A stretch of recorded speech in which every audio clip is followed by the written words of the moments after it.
Julia Marks had spent her career untangling financial deceptions, exposing fraudulent bookkeeping, and bringing down those who thought they could manipulate the system without consequence. For over 20 years, she had worked as a government auditor, cutting through layers of deceit in corporate financials and local administrations alike. Numbers didn't lie. People did. And she had built her reputation on knowing exactly where to look, how to spot discrepancies, and when to apply pressure. She didn't seek confrontation for the sake of it, but when she found corruption, she pursued it with an unrelenting precision that left little room for negotiations. Justice, to her, wasn't about ideals, it was about accountability. If someone was stealing, deceiving, or manipulating for personal gain, they had to be stopped. It was as simple as that. But despite years spent uncovering financial misconduct, she had never expected to find herself caught in the middle of something so personal. She had always been an outsider looking in, dissecting schemes from a distance, watching them unravel in boardrooms, legal proceedings, and forensic accounting reports. Now, for the first time, she wasn't an observer. She was the target. She had inherited her uncle's house 6 months ago, a charming but aging home in a well-established neighborhood. Her uncle, Raymond Marks, had lived there for decades, fiercely independent even in his later years. He had never been the type to seek help, even when his health had begun to decline, and he had refused to move into a retirement community, despite growing pressure from family. Julia had always admired his stubbornness, even if it made things difficult. She had visited him regularly, always finding him puttering around the backyard, tending to the hedges he had planted nearly 40 years ago. He had once told her they were more than just decorative. A good hedge, he had said with a quiet certainty, keeps the right people in and the wrong people out. She hadn't thought much of it at the time, chalking it up to his usual way of seeing the world: practical, wary, always aware of the forces at play beyond what most people noticed. When he passed away, the house became hers. She had considered selling it, but something about letting it go didn't sit right with her. Maybe it was nostalgia, maybe it was the way her uncle had fought to keep it, but either way, she decided to move in. It wasn't a dramatic change. Her job allowed her to work from anywhere, and she had no deep ties to the place she had been living before. The house needed some updating, but nothing she couldn't handle. More than anything, she liked the sense of stability it offered. After years of chasing numbers, tracking money trails that led to dark places, it felt good to have something solid under her feet. That morning she had woken up early, still adjusting to the quietness of the neighborhood compared to the city hum she was used to. With a cup of coffee in hand, she stepped outside to enjoy the morning air. And that was when she saw it. The hedges were gone. Not trimmed, not reshaped, completely destroyed. Jagged roots jutted out from the soil where thick greenery had once stood. The ground was torn up, uneven, as if someone had worked in a hurry. She walked forward in disbelief, the steam from her coffee curling in the crisp morning air. The absence of the hedges made the yard feel exposed, vulnerable. A clear view stretched out to the street, where passers-by could now see straight onto her property. She set her cup down on the porch railing and ran a hand through her hair, scanning the yard for an explanation. That was when she saw the sign. A laminated notice, pinned crudely to her front gate, bearing the official seal of the neighborhood association. She tore it off and read the bolded text. Unauthorized vegetation removal. Property brought into compliance per community standards. Julia read it again, the words sinking in. Unauthorized? She had never requested anything be removed. No warnings, no prior notice, no communication of any kind. She glanced up and down the street. The other houses had their landscaping intact, their hedges untouched. This wasn't routine maintenance. This was targeted. Fury simmered under her skin, but she forced herself to take a steadying breath. Reacting emotionally wouldn't help. She needed answers. Within minutes, she was dressed and out the door, marching toward the community office, the notice still clutched in her hand. The office was housed in a sleek, modern building far too polished for what was supposed to be a volunteer-run organization. Inside, a receptionist greeted her with a bland smile. "I need to speak to someone about this." Julia held up the notice. The receptionist barely glanced at it before returning her gaze to the computer screen. "You'll need to schedule a meeting with the compliance board." Julia didn't budge. "I didn't authorize this. My property was altered without my consent. I want to speak to someone now." The receptionist sighed, clearly unimpressed by the confrontation. "The board is only available by appointment. The soonest I can get you in is next month." Next month. That was deliberate. A delay tactic, meant to wear people down, make them accept what had already been done. Julia had seen it before: bureaucratic stalling, pushing just enough obstacles in the way that people gave up. She wasn't most people. "Who signed off on this?" she asked, her tone sharp. At that, the receptionist hesitated. "I'm not authorized to disclose that information." Julia clenched her jaw. "Then I suggest you find someone who is." The receptionist seemed to weigh whether or not she wanted to argue further, then reluctantly picked up the phone. After a hushed conversation, she gestured toward a door at the end of the hallway. "Mr. Randall can see you now." Paul Randall. She recognized the name, the head of the neighborhood association. She walked down the hall, entering an office that was designed to project authority: dark wood furniture, neatly arranged documents, and a single framed certificate on the wall that was just vague enough to seem important without actually meaning anything. Randall stood as she entered, extending a hand with a practiced smile. "MS Marks, welcome. What can I do for you?" Julia ignored the handshake and placed the notice on his desk. "You can start by explaining why my property was altered without my permission." Randall sighed, as if she was being unreasonable. "I assure you, this was nothing personal. We periodically assess properties to ensure compliance with updated landscaping guidelines. Your hedges were out of alignment with those standards." Her expression remained unreadable. "Who decided that?" "The board collectively reviews." She cut him off. "Don't give me a vague answer." "Who made the final call?" Randall's smile thinned. "MS Marks, I understand you're upset, but this was handled according to policy. If you have concerns, you're welcome to file an appeal." An appeal. Meaningless paperwork, designed to bury the issue under red tape. He was trying to wear her down, see if she would give up and move on. She smiled, but there was no warmth in it. "You should know something about me, Mr. Randall. I don't file appeals. I find out exactly how things work, who benefits, and what rules are being broken. And then I deal with it." For the first time, she saw a flicker of something in his expression. Not fear yet, but a recognition that she wasn't going to be dismissed so easily. He adjusted his cuffs. "I'm sure we can find a resolution that satisfies everyone." Julia leaned forward slightly. "Oh, we will, just not the one you're expecting." She turned and walked out, already making a mental list of everything she needed to uncover. They thought they had taken something from her. What they didn't realize was that they had just given her a reason to tear them apart. Julia left Randall's office with a simmering sense of resolve. She had encountered people like him before, individuals who wielded small-scale authority as if it granted them dominion over everything around them. He had spoken in that deliberately condescending tone, feigning professionalism while subtly testing whether she would back down or escalate the issue further.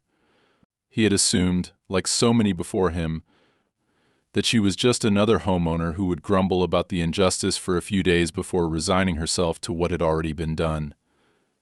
What he didn't know was that she wasn't just an outraged resident. She was someone who had spent her career unraveling manipulations far more sophisticated than whatever scheme he was involved in. And she had no intention of walking away. The first thing she needed was proof.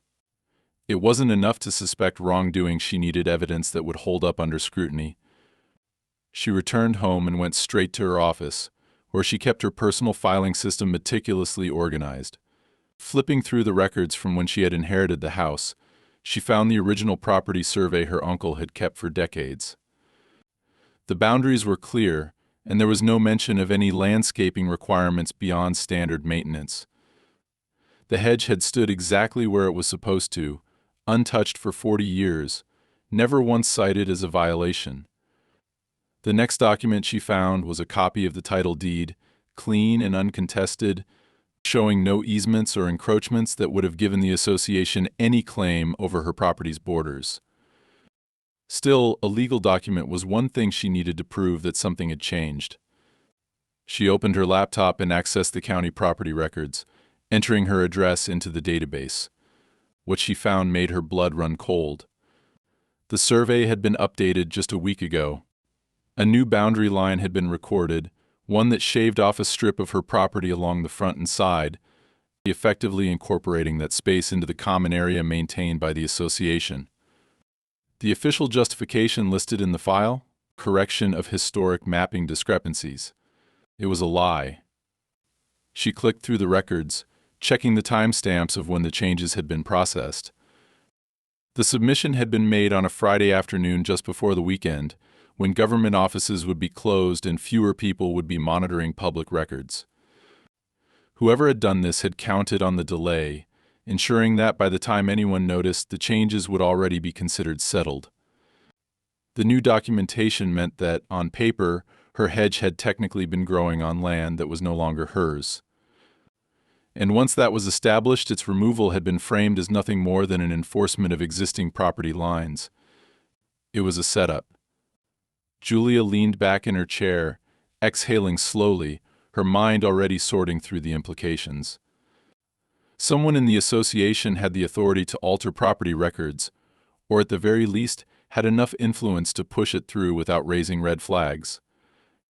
That meant Randall wasn't operating alone. There were others involved, people with access to legal documents, local government filings, and possibly even surveyors willing to falsify reports. She needed to confirm her suspicions. Grabbing her keys, she headed to the county records office in person. Bureaucracies were slow-moving beasts, but she had spent years navigating them. She knew that, despite the digital archives, most records still had physical counterparts, and those were often harder to alter without a trace. If there had been a fraudulent modification, she wanted to see if any of the original documents still existed. The office was a dull, windowless space with rows of metal filing cabinets and the hum of outdated fluorescent lighting. The clerk at the front desk barely looked up when Julia approached. "I need to see all recent property line adjustments for this address," she said, sliding a copy of her deed across the counter. The woman gave her a tired glance, then typed the information into her system. After a few minutes, she turned the screen toward Julia. "The most recent adjustment is already in our database. It was approved last week." Julia kept her expression neutral.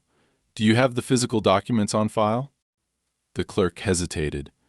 "Usually yes, but a lot of things are being digitized. You can submit a request." "I'd rather see them now," Julia interrupted, her tone firm but not aggressive. The woman sighed and stood, disappearing into a back room. It took nearly 10 minutes before she returned, holding a thick folder.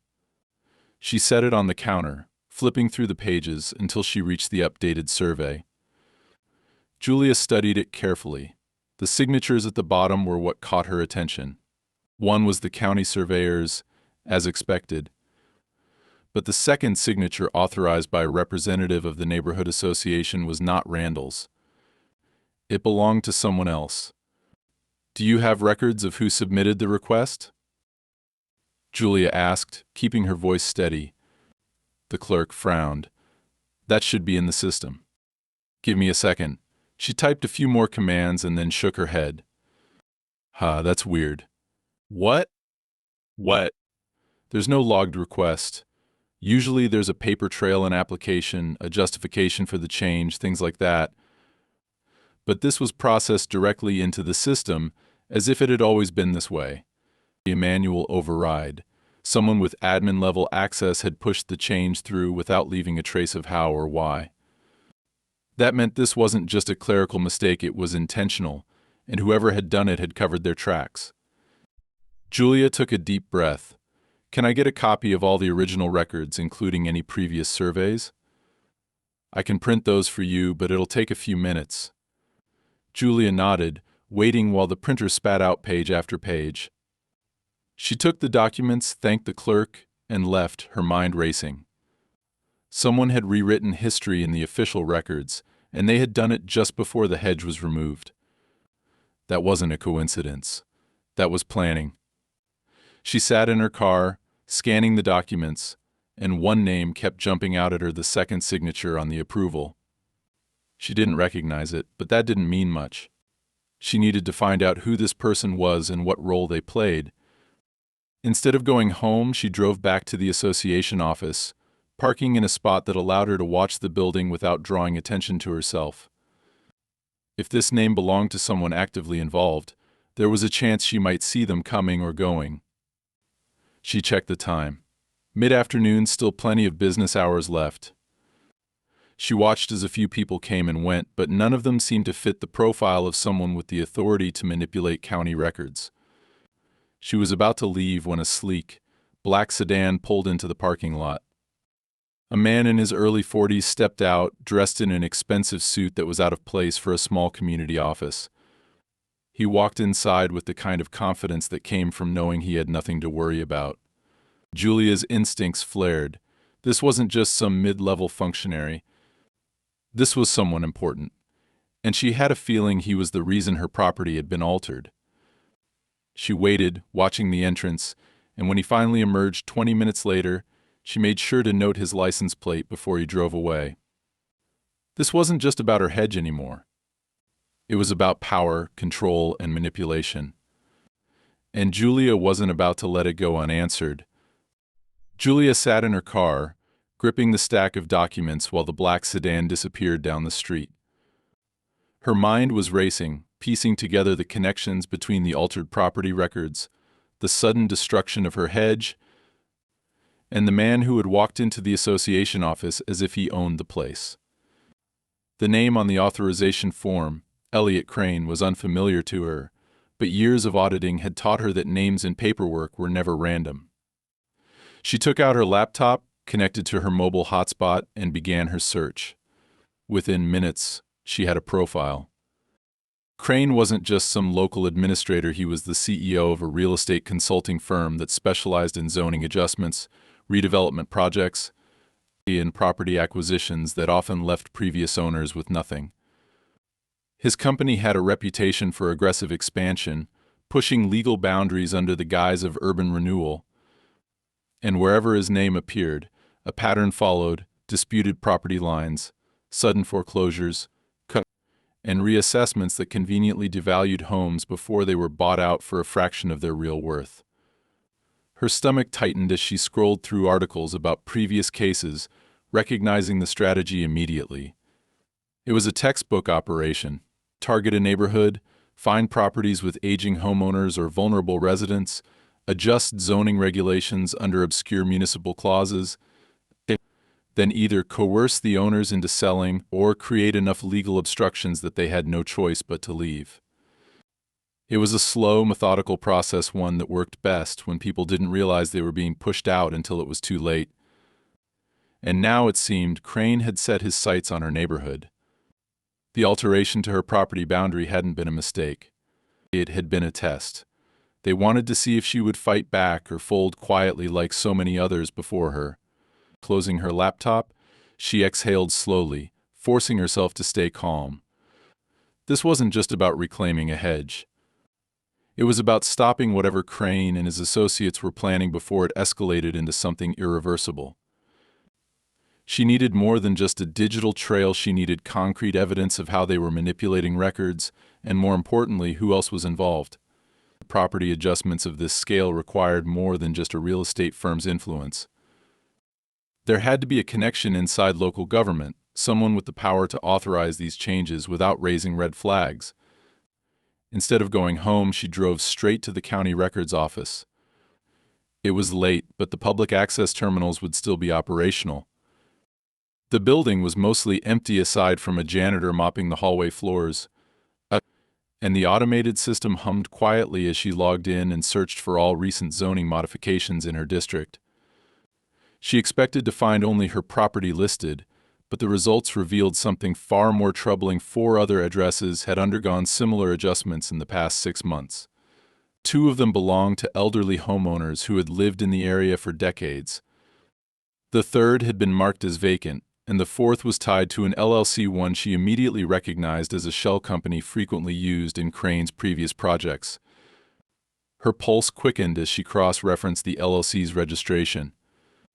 The owner's name was buried under layers of corporate filings, but with enough searching, she uncovered it. Jonathan Price, a real estate attorney specializing in municipal acquisitions. His name had appeared alongside Crane's in multiple redevelopment cases, always surfacing when property disputes reached the legal stage. If Crane was the strategist, Price was the enforcer, the one who made sure everything was done by the book, even when the book was being rewritten in real time to favor their interests. She printed the records and took them with her as she walked back to her car. Sitting in the driver's seat, she pulled out a highlighter and marked the connections. 4 properties, all adjusted without the owner's knowledge, all within close proximity. This wasn't random. It was a setup for something bigger. And now that she had identified the pattern, she needed to find out if any of these homeowners had already been approached, pressured, or worse, forced out under dubious circumstances. Instead of heading home, she drove through the neighborhood, slowing as she passed the affected houses. The first 2 were dark, their windows shuttered, giving no sign of whether the occupants still lived there. The third, the vacant one, was even more telling: an overgrown lawn, a for sale sign with no contact number, and an official notice taped to the door. She parked for a moment, reading the small print from a distance. The property was listed as under review for rezoning. That was it. No explanation, no direct contact information, just a vague legal status that meant no one could challenge it without extensive legal expertise. She sighed and was about to pull away when she noticed something across the street. An older man was sitting on his porch, cigarette smoke curling into the air as he watched her car with quiet interest. He didn't look alarmed, just aware, like someone who had seen too much and was waiting to see if she was trouble. She took a chance and stepped out. "Evening," she said, keeping her voice casual as she approached. The man flicked his cigarette into an ashtray and exhaled. "You're the one they screwed over, huh?" She tilted her head slightly. "That obvious?" He smirked. "Not many people slow down around here unless they're looking for something." She nodded toward the vacant house. "You know who used to live there?" "Yeah," he said. "Old man named Harris. They had the place since the 70s. One day he's talking about getting his roof redone. Next thing I know, he's packing up and selling to some company I've never heard of. Didn't even tell anyone where he was going. Just left." She frowned. "Did he say why?" The man studied her for a moment, then shook his head. "He didn't have to. I've seen this play out before. First, they tell you your property's out of compliance. Then they fine you. Then, when you push back, they find a way to make sure you can't afford to stay. It's not about the house, it's about the land." Julia's jaw tightened. "And you? They tried anything with you?" He chuckled, tapping the side of his head. "I know how the game is played. They don't mess with people who know how to fight back. But not everyone around here has that luxury." She took a deep breath. "Would you be willing to talk to someone about this? On record?"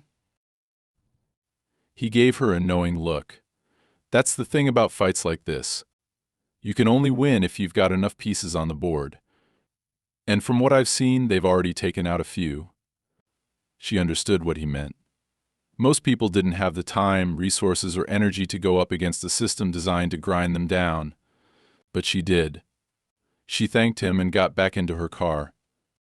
Her hands were steady on the wheel, her mind sharper than ever. They thought they had made their move. They thought they had set the board, arranged the pieces just the way they wanted. What they hadn't realized was that she wasn't here to play by their rules. They had taken her hedge. Now she was going to take everything from them. Julia had always known that power was rarely about force. It was about control. The best schemes were never outright robberies, but gradual, calculated shifts that left victims unsure of when, exactly, they had lost. That was what was happening here. The hedge was just the first move, an opening gambit to see if she would resist. Now, after what she had uncovered, she knew this was bigger than a simple landscaping dispute. This was about land ownership and a network of people who operated just outside the reach of accountability.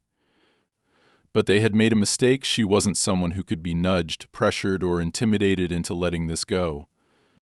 She had spent her career tracking down financial discrepancies, uncovering the hidden flows of money that corrupt institutions tried to bury, and she wasn't about to let a real estate scheme run her off her own property.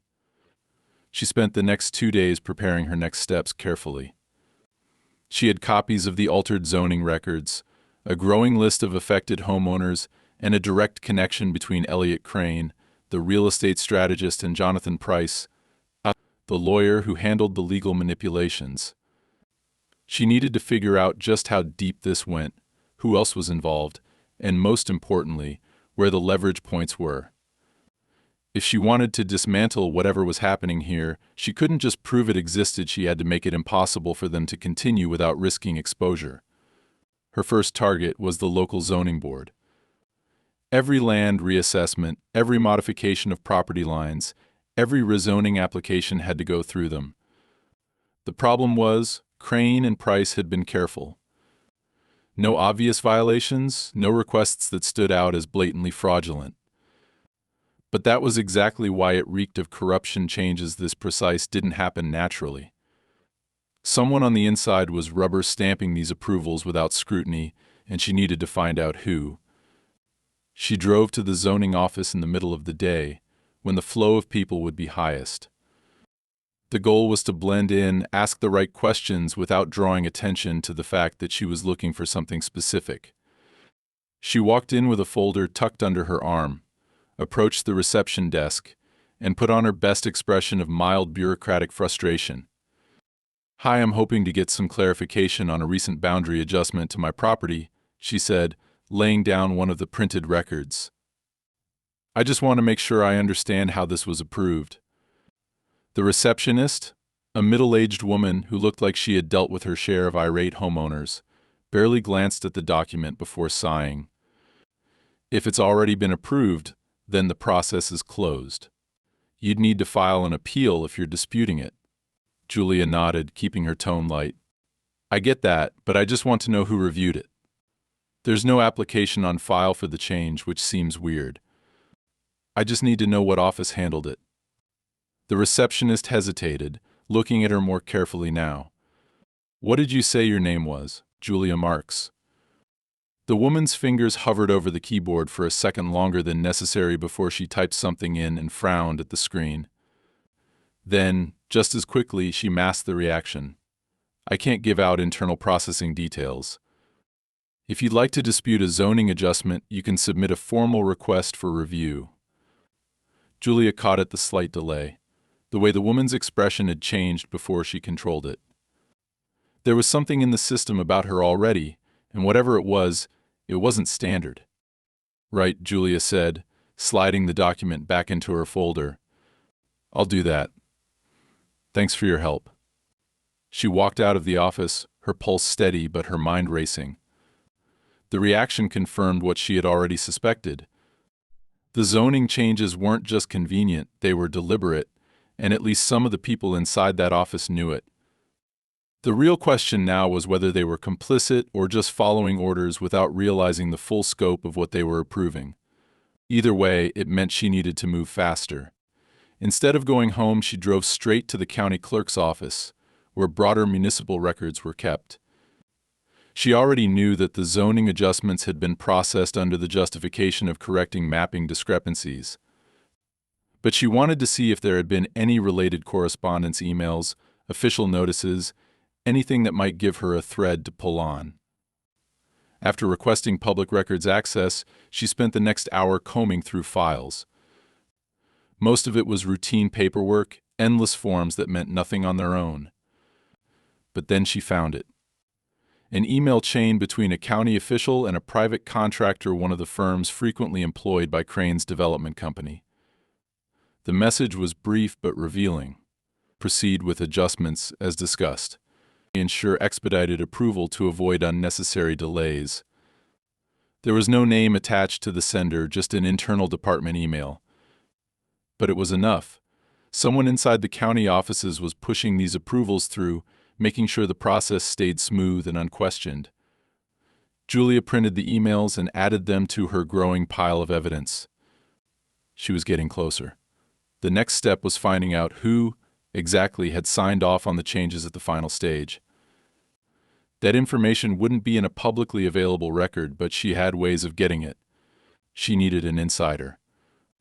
That evening she went back to visit Wallace, the old man who had given her the first real insight into what was happening in the neighborhood. He was sitting on his porch again, another cigarette dangling between his fingers. He gave her a slow nod as she approached. "Back for more?" he said. "You were right," she told him, sitting down on the steps. "This isn't just about a few property line adjustments. It's a coordinated effort. I just don't know how many people are involved yet." Wallace took a drag from his cigarette, exhaled, and studied her for a moment. "You ever hear the phrase quiet pressure?" She nodded. "I've seen it plenty of times." "Then you know how this works," he said. "They don't force people out overnight. They make it hard to stay. Fees, fines, code violations. Then, when you've had enough, they show up with an offer to take the problem off your hands. Most folks don't even realize they're being played until they're already gone." Julia leaned forward. "Do you know anyone who's still fighting it?" Wallace was quiet for a long time. Then he gestured toward a house down the street, a modest single-story home with a well-maintained yard. "Lady named Evelyn Carter. She's been here longer than me. They've been trying to get her out for a while now. She won't budge. Might be worth talking to her." Julia thanked him and walked down the street, already forming a plan. If Evelyn Carter was resisting, then she had probably seen firsthand how these people operated. More importantly, if they were still trying to push her out, then there was a chance they had made mistakes Julia could use. When she knocked on the door, it took a moment before it opened. The woman who stood there was in her 60s, sharp-eyed and wary. "You with them?" she asked, her voice firm. "No," Julia said. "I'm the reason they're getting nervous." Evelyn studied her for a moment, then stepped aside. "Then you'd better come in." As Julia crossed the threshold, she knew she was about to get exactly what she needed. Julia stepped into Evelyn Carter's home, immediately noticing how meticulously kept it was. Everything had its place, and the house had the kind of warmth that only came from decades of history. This wasn't just a property, it was a life, a place that had been lived in and cared for. She could see why Evelyn was fighting so hard to keep it. The older woman motioned for her to sit at the kitchen table, then poured them both coffee without asking if Julia wanted any. It was the kind of quiet hospitality that came from years of knowing that, when someone showed up at your door about something serious, there were more important things than pleasantries. Evelyn sat across from her, studying her with an expression that was unreadable but not unkind. "You said you're the reason they're nervous. What does that mean exactly?" Julia set down her folder and pulled out the documents she had gathered, the altered zoning records, the connection between Elliot Crane and Jonathan Price, the expedited approvals that had bypassed standard review. She laid them out on the table, watching as Evelyn's expression hardened with each new piece of information. "They're not just making mistakes," Julia said. "They're making calculated moves. They push people like you just enough to make life difficult, hoping you'll leave on your own. And if you don't, they find another way." Evelyn nodded slowly, tapping a finger against one of the printed emails. "I figured as much. They've been trying to get me out of here for years. First, it was fines for things that were never problems before. Then they started questioning my property lines, telling me my fence was encroaching on public land. I fought them on that, and they backed off for a while. But then came the safety inspections. They sent people to check my foundation, my wiring, even my plumbing, telling me I had violations that needed to be fixed immediately. The thing is, I had my own inspector come through and he said there was nothing wrong. Julia leaned forward. And did they ever put any of this in writing? Evelyn let out a humorless chuckle. That's the trick, isn't it? They make sure everything sounds like a friendly suggestion, a concern for the community's well-being. They don't leave a paper trail because they don't want you to have anything to fight back with. Julia exhaled sharply, her suspicions confirmed. This wasn't just an attempt to buy out homeowners. It was strategic harassment, designed to wear people down until they had no choice but to leave. It was the same method used in countless urban redevelopment projects: drive down property values, make ownership more trouble than it's worth, then sweep in with an offer that seems like salvation but is actually theft in slow motion. Do you know of anyone else still resisting? Julia asked. Evelyn hesitated. There was a man named Richard Holloway. Lived 2 streets over. He fought them harder than I did. He even got a lawyer involved. Julia frowned. What happened? Evelyn's mouth pressed into a thin line. He was in a car accident about 6 months ago. Died instantly. After that, his wife sold the house to a holding company. I don't know if it was just bad luck or if someone helped that accident happen. But I do know he told me right before it happened that he was getting close to something. Said he had proof they were laundering money through shell companies. A chill ran down Julia's spine. Accidents happened, but she had seen too many financial crimes to believe in coincidences. If Holloway had found something, it might still be out there. His wife had left, but she might have kept some of his files. Do you have any way to contact his wife? Julia asked. Evelyn shook her head. She moved out of state, but his lawyer might still have records. Julia took out her notebook and jotted down the name Evelyn gave her. If there were legal documents tying any of this together, that lawyer might be the key to proving not just fraud but outright criminal activity. She gathered her papers and stood. I'm not letting this slide, she said. If they've done this to you, to Holloway, to everyone else they've pushed out, they need to be held accountable. Evelyn gave her a tired but approving nod. Be careful. These people don't just steal land. They erase problems. Julia understood the warning. She had faced corruption before, but this wasn't just about money anymore. If they had gone as far as orchestrating a suspicious death, she was dealing with people who didn't play by any rules. She drove straight to the office of Richard Holloway's lawyer, a man named Mark Ellis. His office was a modest brick building, the kind of place that suggested reliability over flash. When she walked in, the receptionist gave her a polite but wary glance. Do you have an appointment? No, but it's urgent, Julia said, handing over her card. I need to speak with Mr. Ellis about a case he handled for Richard Holloway. The receptionist hesitated, then disappeared into the back. A few minutes later, a man in his 50s with graying hair and sharp eyes stepped out, gesturing for her to follow him into his office. What's this about? He asked once the door was closed. Julia sat down and laid out her documents. I think you already know. Ellis studied her for a long moment, then sighed. I warned Holloway not to push too hard. He thought he could take them down by himself. He didn't realize how deep it went. Julia's pulse quickened. So he did have evidence? Ellis nodded, opening a desk drawer and pulling out a file. He was building a case. Bank records, fraudulent property transfers, offshore accounts tied to shell companies. I was helping him put it together, but before we could do anything with it, he was dead. His wife didn't want any part of it. She gave me everything and told me to bury it. Julia reached for the file, but Ellis hesitated. You know, if you go after them, they won't just sit back and let it happen. I know, Julia said, but I also know that if they're willing to kill to protect this, they need to be stopped. Ellis handed her the file. Then take this, and be smart about it. Julia left his office with her heart pounding. She had everything she needed now. Proof of financial crimes, fraudulent property transfers, and illegal rezoning practices. This wasn't just a case of unethical business, it was organized crime, hiding under the veneer of real estate development. She drove home, scanning through the documents.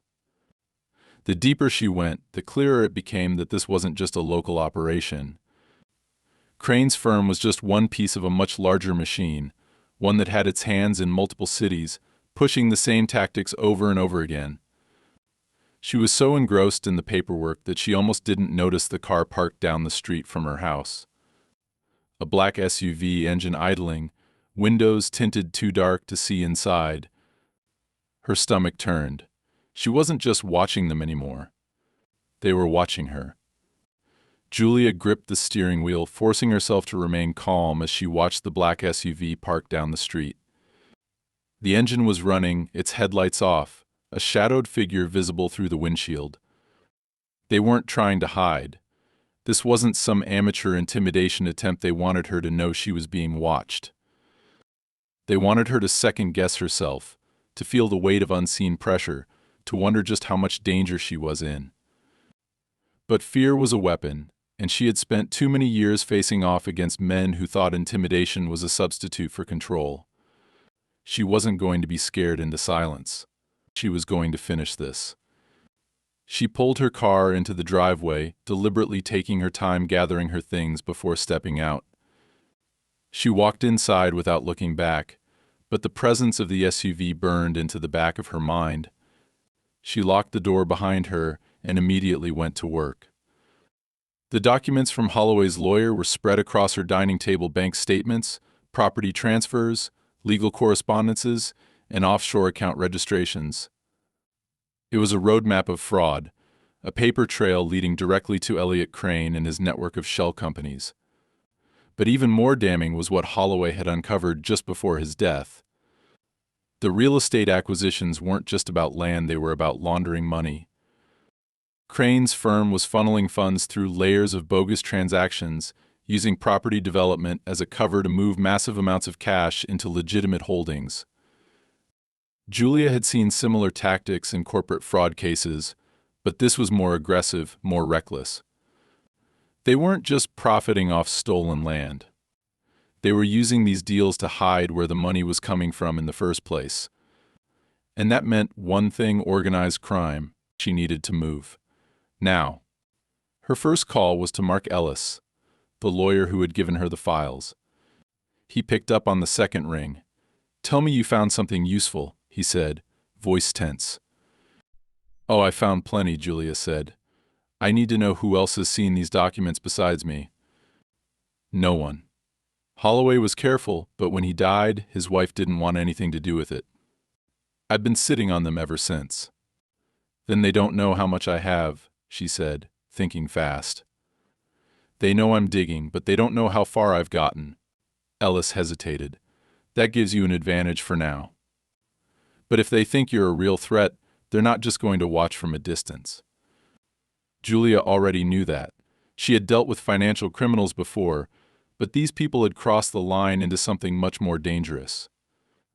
"I'm not going to wait for them to make a move. I need to hit them first." She hung up and immediately began organizing the evidence. She uploaded scanned copies of everything to multiple encrypted drives, setting automated backups to cloud storage. Then she compiled a report, clean, precise, and damning, summarizing the fraud in clear terms that would be impossible to ignore. When she was finished, she sent copies to 3 different places: a contact in federal law enforcement who owed her a favor, a high-profile investigative journalist she trusted, and a legal oversight committee that specialized in real estate fraud. If anything happened to her, the case wouldn't disappear. It would explode. She checked the time. Less than an hour had passed since she had gotten home, but when she glanced out the window, the SUV was gone. That didn't make her feel safer. It meant they were making their next move. Her phone buzzed. An unknown number. She answered without hesitation. "You've been very busy," a male voice said, smooth and deliberate. Julia's grip tightened on the phone. "Who is this?" Small chuckle. "Someone who thinks you should reconsider your current course of action." "You mean stop looking into how your people are stealing land and laundering money?" A pause. I think you misunderstand the situation, MS. Marks. There are bigger interests at play than you realize. You're getting involved in something that doesn't concern you. It concerns me when you falsify records to take my property, Julia shot back. And it sure as hell concerns me when people who push back end up dead. The voice remained calm. You have a choice. You can walk away. Or you can find out what happens when you don't. She let the silence stretch, forcing him to wonder if she was shaken. Then she laughed. See, that's where you've already lost. You don't threaten people who are afraid to lose. You're running a scam, and now the right people know about it. So if I were you, I'd be the one reconsidering my next move. She hung up before he could respond. Her hands were steady. She wasn't bluffing. She had sent out the evidence, and now it was only a matter of time before the authorities acted. But she wasn't naive. These people wouldn't just sit back and wait for the walls to close in. They would try to shut things down before it reached that point, which meant she had to make sure there was no way to stop what she had started. She grabbed her keys and left the house. She drove straight to Evelyn Carter's place, knocking sharply on the door. The older woman opened it, looking wary. It's happening, isn't it? Julia nodded. It's happening. Evelyn let her in without another word. Inside, Julia wasted no time. I need to know if they come for you. Do you have somewhere safe to go? Evelyn raised an eyebrow. You think they'll try to get rid of me? I don't think. I know, Julia said. I sent everything I have to the authorities, but it's not going to stop them from trying to clean up loose ends, and you're one of them. Evelyn was quiet for a long moment, then sighed. I have family out of state. I can be gone in an hour if I have to. Julia nodded. Then do it. Tonight. Evelyn didn't argue. She was too smart for that. She simply nodded and started gathering her things. Julia stayed long enough to make sure she left safely. Then she drove back home, her mind moving a mile a minute. She had made her move. Now it was only a question of how hard they would try to stop her before the fallout hit them. She parked in her driveway, scanning the street for anything unusual. Nothing. But that didn't mean she wasn't being watched. She stepped inside, locking the door behind her, and checked her phone. A new message had come in from the journalist she had sent the files to. Looking into it. Expect follow-up soon. This is big. Julia exhaled. Good. The more people watching this unfold, the harder it would be for Crane as associates to contain it. She placed her phone on the counter and poured herself a glass of water, forcing herself to take a breath. She had done everything she could to protect herself. Now, she just had to wait. The sound of a car engine idling outside made her freeze. She set the glass down silently and moved toward the window. A different SUV this time, parked just down the street. The silhouette of a man sitting inside, watching. Julia didn't look away. They were still trying to play their game. They had no idea that she had already won. The next morning, Julia woke up before dawn, her mind still wired from the events of the night before. The SUV had eventually left, but she knew that didn't mean they had given up. If anything, they were regrouping, deciding on their next move. But they had already lost control of the situation.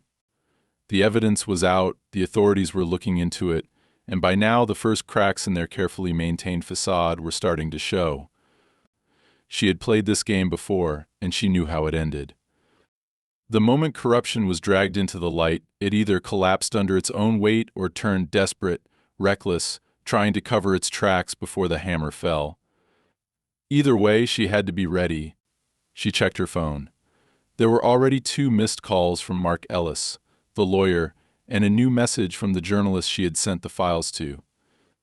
The text was short but clear. We need to talk. Call ASAP. That was a good sign. It meant things were moving. She dialed the number immediately. I just got off the phone with a federal investigator, the journalist said without preamble. They're taking this seriously. The financial fraud alone is enough to warrant an inquiry, but the rezoning manipulations? That's a whole different level of criminal conspiracy. Julia exhaled, relief mixing with anticipation. So what's the next step? They're pulling records now, tracing the shell companies. But the most important part is that it's officially on their radar. This isn't just a local issue anymore. Your friend Crane? He's about to have a very bad week. Julia allowed herself a small smile. Good. Let me know the moment something breaks. She ended the call and immediately dialed Mark Ellis. He picked up on the first ring. Julia, tell me you saw the news. She frowned. What news? Check your email. Someone leaked the zoning fraud to a public watchdog group. It's already spreading online. That means they're panicking.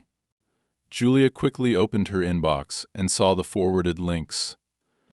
Several investigative blogs and real estate watchdog sites had published detailed reports overnight, dissecting how the neighborhood had been targeted for fraudulent land grabs.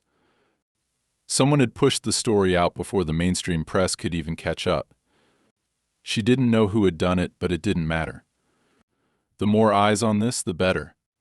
They won't be able to contain it, Ellis continued. Too many people are watching now.